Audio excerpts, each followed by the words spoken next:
y abogado auxiliar.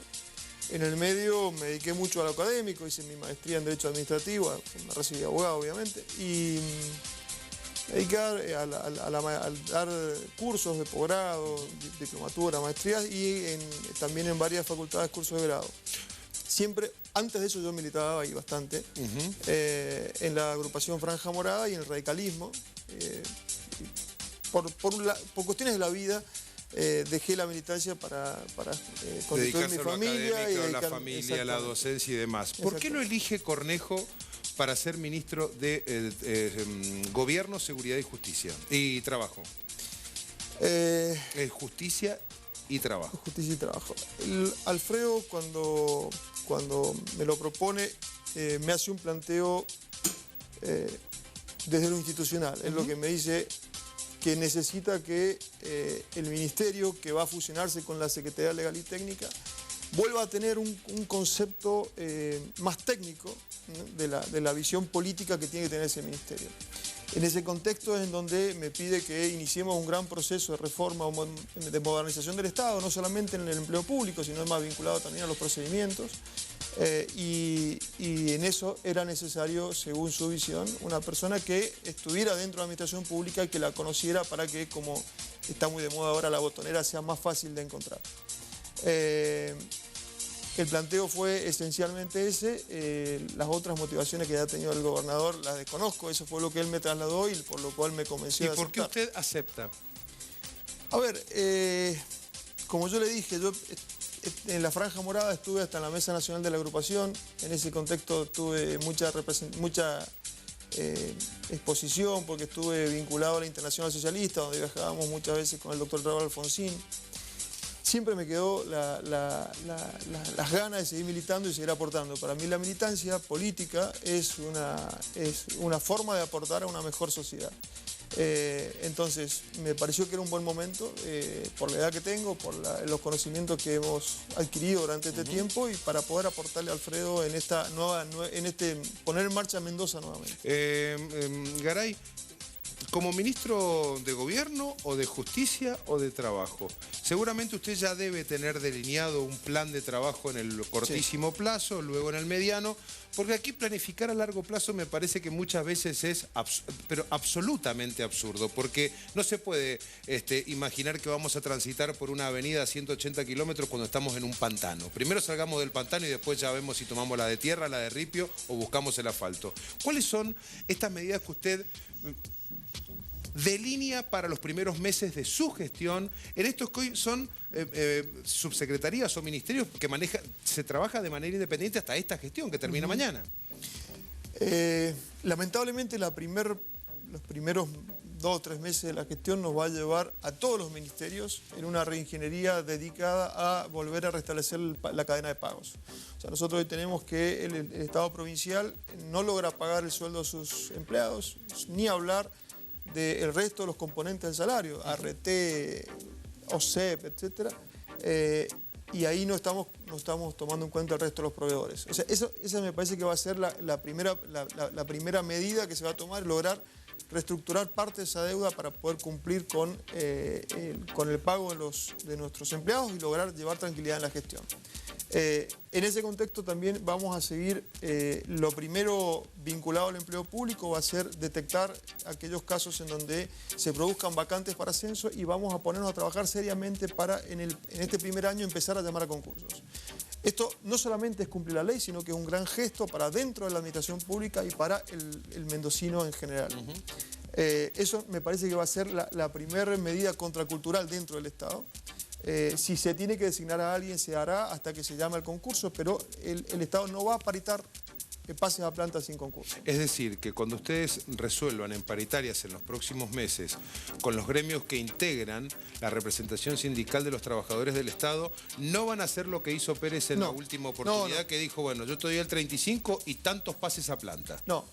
Pasa que eso incluso está prohibido por la propia normativa. ¿Y por qué se hizo entonces?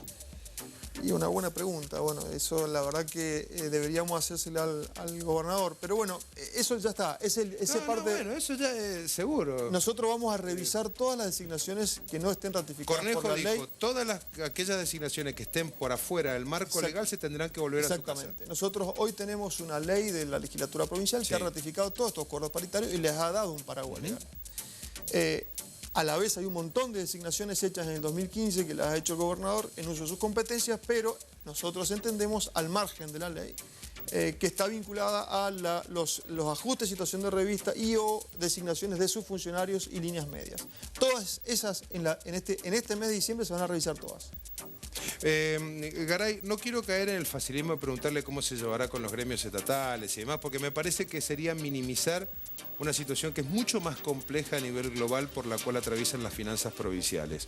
Pero sí tenemos que hablar de trabajo, y el trabajo negro es una fuerte preocupación en la provincia de Mendoza, o la generación genuina de fuentes de trabajo, porque los estados provinciales se han transformado en los grandes bolsones de trabajo en detrimento de la generación de trabajos en el ámbito privado. Y esto no debe ser una mala palabra, porque quien debe generar mayor volumen de trabajo deben ser los privados, a costo de los privados y a riesgo de los privados, y un Estado presente, funcionando, alerta ante las necesidades de la gente. Mire, yo debo reconocerle algo muy desde lo personal. Terminé hastiado de la pelea entre radicales y peronistas de cuántos eran los agentes públicos en el Estado provincial. Y digo, ¿cómo en el siglo que vivimos no se va a saber cuántos empleados tiene el Estado? ¿Esto no lo desvela usted? La verdad que sí. La verdad que sí, porque a pesar de que la transición ha sido muy larga, no hemos tenido ningún sistema de información veraz. O sea que la transición fue un verso. O sea, o un verso. A ver, en el área mía en particular, en donde... Bueno, háblame de su área. En mi área, donde la idea es poder empezar a gerenciar el empleo público de una manera más racional, en donde se detecta la necesidad del servicio, se establece que se tiene que prestar ese servicio, se contrata gente para ese servicio. Claro. Lamentablemente no hemos logrado tener información porque se ha ocultado. Es decir, estamos viendo publicaciones en el boletín oficial todos los días y no logramos poder determinar. Esa es la, digamos, dentro de la reforma estructural, lo primero que hay que hacer es eso. Nosotros vamos en diciembre, además de hacer el control informático que se va a hacer con el sistema Meta 4, que es liquidación de sueldos, vamos a mandar a gente que forma parte de las distintas direcciones de recursos humanos a que haga relevamientos in situ, porque es cierto, estamos a esta altura del siglo, pero lo vamos a tener que hacer así porque nosotros debemos saber físicamente dónde están trabajando esas personas que por el sistema a veces no salen. Dejemos de lado el empleo privado, el empleo público, porque hay otros temas para abordar. La justicia asume un rol protagónico en esto de que la gente a través del voto decidió cambiar. Pero la justicia no cambia a través del voto, indudablemente, pero sí el poder político, o quien ejerce el poder político de control del Estado, puede reconducir, ya sea su relación con ese poder del Estado clave en la reformulación democrática o en la formulación democrática, pero con una sociedad que, a las claras, se siente poco satisfecha por la justicia, no solamente provincial, sino también por la federal en muchos casos. ¿Hacia dónde avanza su gestión? Nosotros vamos a avanzar ahora decididamente en la modificación del Código Procesal Civil de la provincia. En eso vamos a pedir a la Corte que nos acompañe. Nos parece que es una herramienta que debe servirle al justiciable y no ser un estorbo. Me parece que a la vez vamos a poder gerenciar ciertos procesos informáticos que nos permitan hacer más cortos los tiempos judiciales. El otro gran problema que tenemos es en la justicia laboral, donde hay un alto margen de litigiosidad. Me parece que ahí debemos necesariamente hacer convenio con el Colegio de Abogados. Y Mendoza duplica el margen, el promedio nacional de litigiosidad laboral, por ejemplo. La solución no está en crear más cámaras laborales, porque ya se creó una séptima cámara. Más rápido. Sino en expedirse más rápido, ver una modernización del procedimiento y ver soluciones extrajudiciales. Me parece que en ese contexto hay que empezar al mismo colega, al abogado, a plantearle que intenta resolver esto por fuera de la justicia, porque cuando lo lleva a la justicia, estamos viendo que las vistas de causa se están poniendo a 2 años vista del inicio del proceso, vista de causa del final del proceso, claro. Y que muchas veces se arregla el proceso el día de la vista de causa, pero son 2 años y medio de duración del proceso, de gasto, no solamente para el aparato judicial, sino el desgaste para el empleado. Doctor Garay, si usted tuviese que decirme cómo lo hace sin dinero, ¿tiene la respuesta? Porque en la provincia no hay dinero. No hay dinero. Para tirar, como decía hoy su gobernador, nuestro gobernador a partir de mañana, bombas de humo. O sea, van a tener que ir al caso práctico, a los bifes, porque acá no hay tiempo para perder y no hay plata. Es correcto. Me parece que ahí es donde el funcionario tiene que ser muy imaginativo. Me parece que hay herramientas. Hay herramientas que no se están usando. La reforma del Código Procesal Civil uno lo ve como, o del propio laboral lo ve como una cuestión ajena, pero no es tan ajena a la realidad común. Me parece que acortando los procedimientos, metiéndole un poco más de oralidad, se pueden aprovechar mejor los recursos humanos. Es una cuestión, en esta etapa de vaca flaca, de reingeniería del recurso humano y financiero que nos toca. Después veremos si podemos ir más allá, si la macroeconomía funciona de otra manera y nos permite tener un margen que hoy por hoy no se ve, pero bueno, me parece que siendo optimista va a ser eso así. ¿Cómo se imagina? Usted va a ser el ministro político. Siempre se dice que el ministro de Gobierno es el que aglutina todo el tema político. Sí. ¿Cómo se imagina que va a actuar la oposición en dos cámaras como en la legislatura provincial, donde la paridad de fuerzas va a obligar indudablemente a hacer grandes acuerdos para la gobernabilidad? Yo creo que va a ser responsable. Yo confío en que cuando en este caso la fuerza principal, que es el justicialismo, logre definir la conducción de esa fuerza, me parece que va a ser responsable y va a acompañar al gobernador en las reformas que me parece que necesitan este consenso político.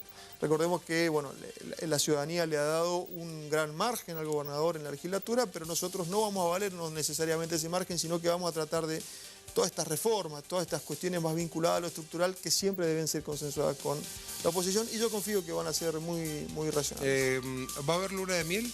Esa típica luna de miel que dicen los primeros 180 días de una gestión. La gente es como que acepta más cosas. Porque, a ver, nos hemos enterado que hay un decreto firmado para el aumento del boleto de transporte público de pasajeros. El boleto, le contamos a la gente, ya va a venir Sofía Gainza con ese tema, a 6 pesos. Pero intuyo que detrás del boleto hay otras cosas. Quiero creer que el agua también debe tener un decreto firmado, y si no está firmado, está redactado. El agua, por decirle un caso más. Sí, a ver, la luna de miel creo que no va a haber, o que va a ser muy corta. De todos modos nos han elegido para gobernar y para que esto cambie, así que nosotros vamos a ponerle esfuerzo. En cuanto a los servicios, es correcto lo que usted dice, este gobierno ha retrasado de manera importante, quizá por una cuestión electoral, la verdad no me voy a poner a juzgar. Las reeducaciones tarifarias en varios sectores, eso hace que tengamos un enero sin infraestructura y que hayan cortes. Yo presumo que el sistema de distribución eléctrico no va a funcionar bien.